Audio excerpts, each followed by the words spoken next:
Dairy ओनर्सची आणि manufacture म्हणजे milk and milk products याच्यामध्ये आज मीटिंग मी सगळ्यांची बोलवली होती.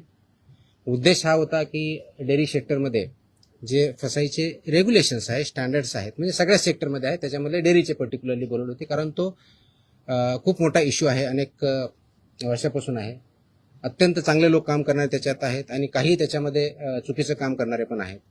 आणि म्हणून FDA म्हणून आम्ही काय कारवाई करणार as a regulator. FDA is a regulator आणि फूडच्या बाबतीत म्हणलं फूड कमिशनर स्टेट म्हणून आम्ही रेग्युलेट करतो जे फसाईचे नॉर्म्स आहेत. कारण फसाई ऍक्ट हा 2006 ला आला, त्याचे रूल्स 2011 झाले आणि 2011 पासून आतापर्यंत वेगवेगळे रेग्युलेशन किंवा स्टँडर्ड्स फसाईने डिक्लेअर केलेले आहेत.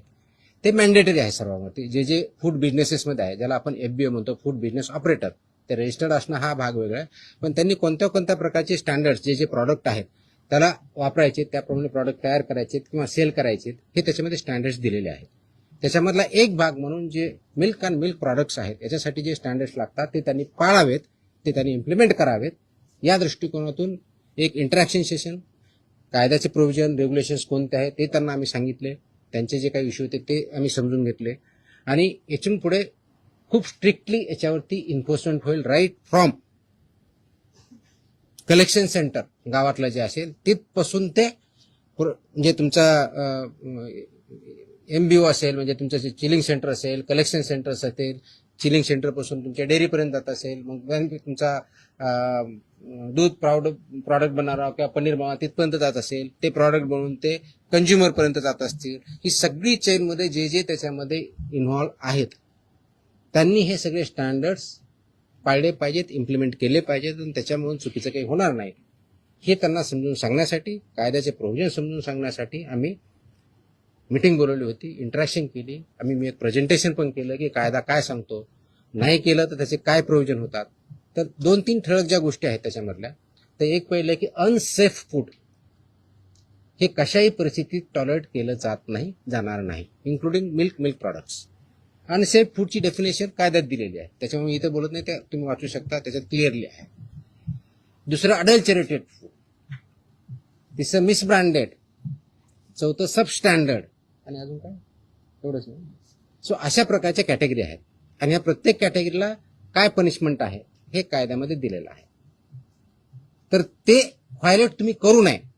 त्याचे जे वेगवेगळे रेग्युलेशन, पहिला रेग्युलेशन फॉर रजिस्ट्रेशन कंपल्सरी आहे, ते बऱ्यापैकी इम्प्लिमेंट आहे आजच्या डेटला, रजिस्ट्रेशन आणि लायसन्सिंग, पण तेवढ्या पण चालत नाही. फूड प्रॉडक्ट्सचे जे 2011चे स्टँडर्ड्स आहेत ते बऱ्याच वेळेस कॉम्प्रोमाइज केले जातात, ते करता येणार नाही.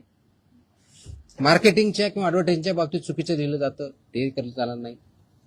त्याचबरोबर काय म्हणतो त्याला, प्रिंटिंग, काय म्हणतो त्याला, प्रिंट करतो ते लेबलिंग जे आहे ते व्यवस्थित होत नाही किंवा चुकीच्या पद्धतीने होतं किंवा मिसलिडिंग होतं, ते चालणार नाही. पॅकेजिंग, त्याचे स्टँडर्ड्स ठरवले आहेत, ते पॅकेजिंग त्याच पद्धतीनं पाहिजे, ते चालणार नाही. हे त्यांना आम्ही चांगल्या पद्धतीनं समजून सांगितलं आहे आणि बाय अँड लार्ज त्यांची कन्व्हिन्स झालेली आहेत की येस, आमच्याकडे काही ज्या त्रुटी असतील तर आम्ही त्याच्यामध्ये कारवाई करू, जेणेकरून हे जे दूध आहे किंवा प्रॉडक्ट आहे, फूड अँड फूड प्रॉडक्ट जे आहेत ते कंझ्युमरला जे स्टँडर्ड फसाईने घालून दिलेले आहेत ते त्याप्रमाणे करतील. जे करणार नाही त्याच्यामध्ये फसाई ऍक्टनुसार आपण त्याच्यावरती कारवाई करणार आहोत. आता हे standard over a period of time आले, 2011 पासून आतापर्यंत जवळजवळ टोटल 28 प्रकारचे रेग्युलेशन किंवा स्टँडर्ड आहेत. त्याच्यातले 6 हे ऑथॉरिटीचे आहेत, मग 22 आहेत वेगळ्या प्रॉडक्टच्या बाबतीतले आहेत सगळे. त्याच्यातले बऱ्याचशा अंशी 6 ते 10च्या दरम्यान हे फूड अँड फूड प्रॉडक्ट्स लागतात. प्रत्येकाला मोर दॅन 1 लागतात. रजिस्ट्रेशन कंपल्सरी आहे, पण ते फूड कॅटेगरी जी असेल त्यांना ते लागतात. ते स्टँडर्ड्स आम्ही जास्त इम्प्लिमेंट करू, सॅम्पलही आम्ही वाढवू आणि त्याचबरोबर आम्ही हे सांगितलं की कंप्लायन्स करणं ही तुमची जबाबदारी आहे आणि इन्फोर्स करणं ही आमची जबाबदारी ॲज अ रेग्युलेटर म्हणून. ती इन्फोर्समेंट आमचं स्ट्रिंजंट होईल.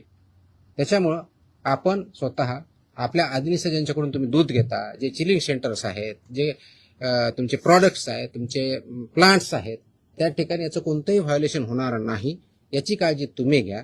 आणि सबस्टँडर्ड असेल, अनसेफ असेल, तो माल रिजेक्ट करा, तो तुम्ही वापरू नका, दुसऱ्याकडे वापरून देऊ नका. So that this unsafe, substandard, adulterated, misbranded असं कोणताही प्रॉडक्ट मार्केटमध्ये येणार नाही. यासाठी तुम्ही कार्यरत राहा आणि ते कंप्लायन्स करता की नाही त्याचं इन्फोर्समेंट आम्ही बघू आणि जिथं कंप्लायन्स होत नाही त्यांच्यावरती आम्ही स्ट्रिक्ट कारवाई करू. दिस वॉज द मीटिंग.